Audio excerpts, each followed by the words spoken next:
A ripple effect felt by administrators with Florida's standardized assessment exams.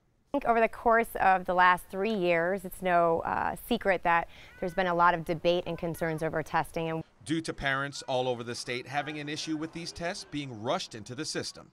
And it was determined that 35% of what was on it was not aligned to Florida state standards. It was a test that was written for Utah. It was not written for students here in Florida. A test that education activist Bridget Mendel says has been a nightmare for Florida students and teachers. But now, 3 Republican lawmakers may be swooping down to the rescue.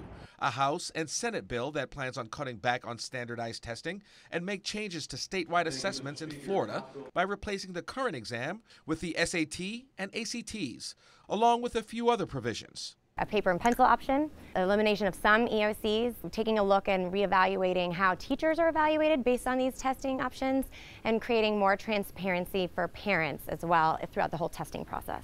Sarasota School Board member Bridget Ziegler says the point is to create an environment that is focused on education and instruction.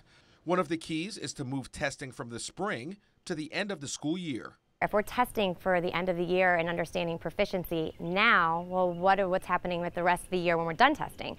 So there's been a big push that we also advocate for, is to see that window go to the last 3 weeks, and that's also a provision in some of the language. But Mendel, who is also part of Manatee County's opt-out movement, says other than switching to a paper and pencil option, moving the test is about the only positive with this bill.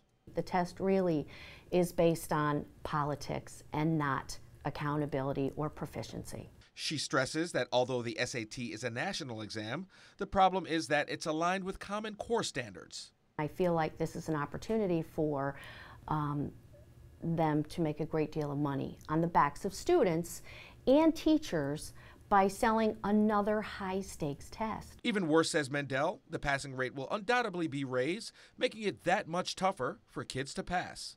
That would have a tremendous, devastating effect on our children and our property values, quite honestly, because school grades will go down. Ziegler admits much needs to be done with the bill, and there may be some changes. But the overall goal is to eliminate overtesting, making it easier not only for students, but for Florida's teachers as well. Trying to find that balance of reasonable accountability, but ensuring that our focus is on high quality education and little disruption to instructional time for the students. And we want the equation to be about the classroom and engaging students and them enjoying education, not having this high anxiety around a test.